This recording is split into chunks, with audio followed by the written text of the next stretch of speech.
Chapter 4. It was 2 o'clock in the goddamn morning, but the streets outside were still sweltering hot. McComb wasn't on the streets, but he was still sweating. The air conditioning in his office was working just fine, but he was sweating all the same as he dialed the number he'd been given. "Yes?" said the voice on the other end. No name, no greeting, just yes. "This is Captain McComb," McComb said. "Let me talk to General Phillips." "Just a moment," the voice said. After a pause, a new voice, one McComb recognized, barked, "Phillips." "McComb here, General," the police captain said. "Go on." "You were right, General," McComb said. "There was an attack." He swallowed. Phillips heard the swallow, noted the pause. "Bad?" he asked. "Yes, sir," McComb replied. "Real bad. 11 men dead. 8 of them were skinned alive and hung upside down inside the building. 1 was thrown out a window and the other 2 were on the roof. The 2 on the roof had been decapitated and badly mangled. We haven't found the heads." "You won't," Phillips said. McComb was silent for a moment, taking that in. "Who are they?" Phillips asked. "Your men?" "No," McComb said. "A bunch of hoodlums, gang members, worked in drugs." "No great loss then," Phillips said. "They were heavily armed?" "We found enough weapons lying around, yes, heavily armed." "That fits." For a moment McComb sat silently in his office, staring at the closed door, trying unsuccessfully to think. Then he asked, "General, what the hell is going on? What happened to those men?"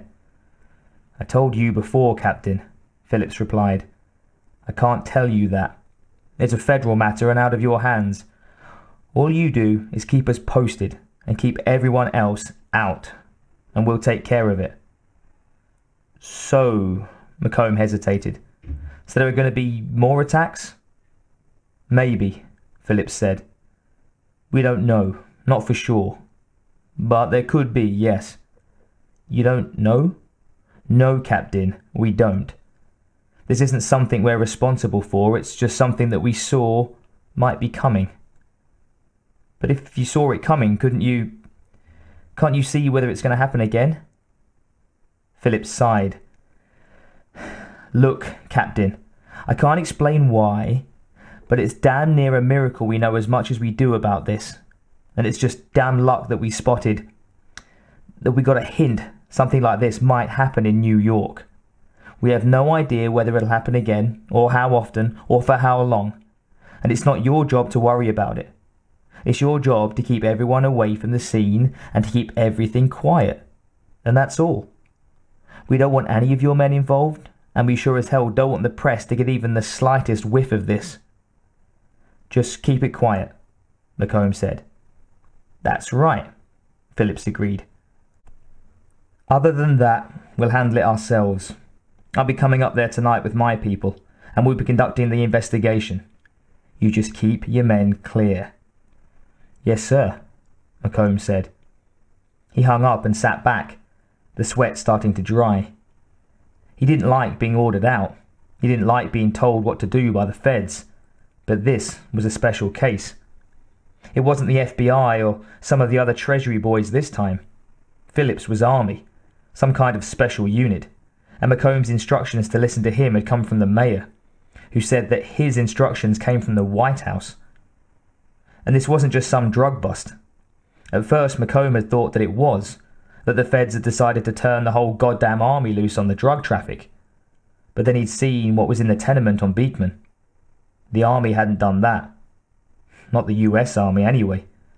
Some third world terrorists might do something like that, if they had the time and were mad enough, but McComb sure hoped the American soldiers wouldn't. And it hadn't been a gang war either.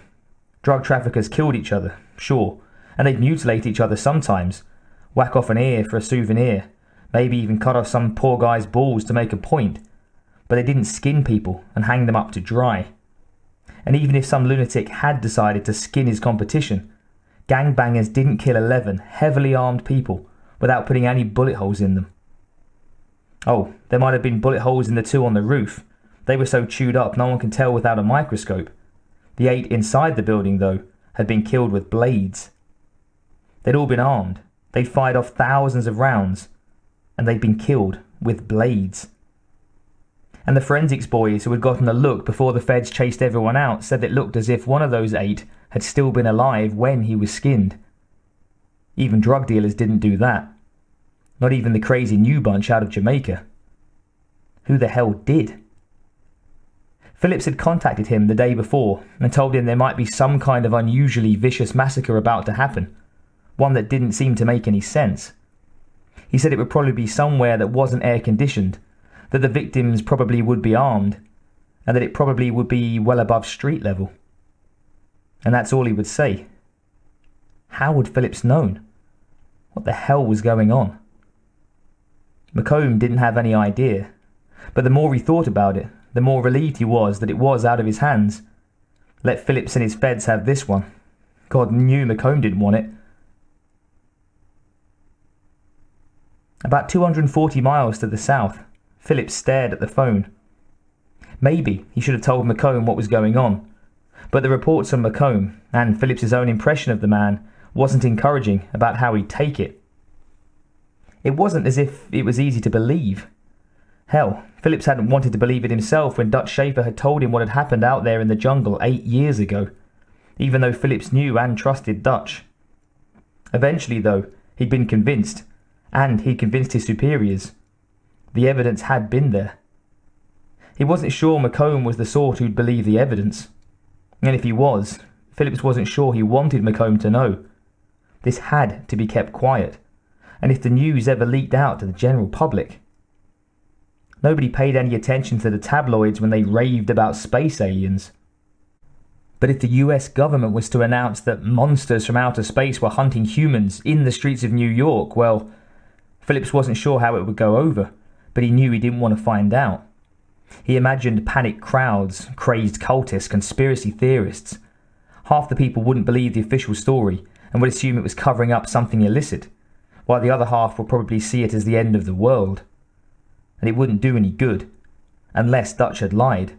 The things, whatever they were, had technology that made good old US know-how look like kids playing with sticks and pebbles. The aliens had invisibility screens, energy cannons, pocket nukes. They could do whatever they wanted to Earth, to the whole human race, and the best thing humanity could do was ignore it, bear up under it, and wait for the bastards to get bored and go away again. They sure didn't want to get the aliens angry. People were no match for those things. Sure, Dutch had fought one and killed it, and lived to tell about it. But Dutch was about the toughest specimen the human race had ever produced, and he'd been damned lucky as well. Phillips had listened to the whole story several times, and knew how much to adjust for Dutch's downplaying of his own talents.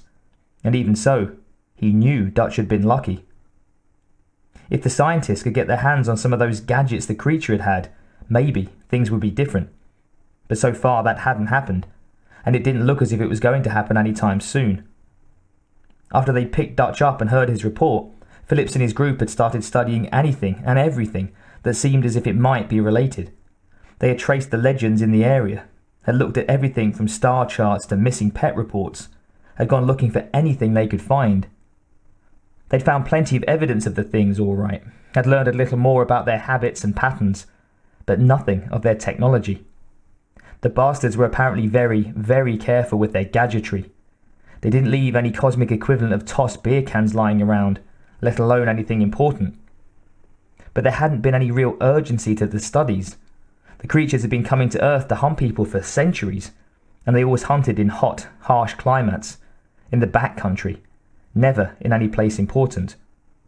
Until now. Now the things were loose in New York. The Air Force had picked up unfamiliar radar interference and had put word out to Phillips's group in hopes of finding an explanation.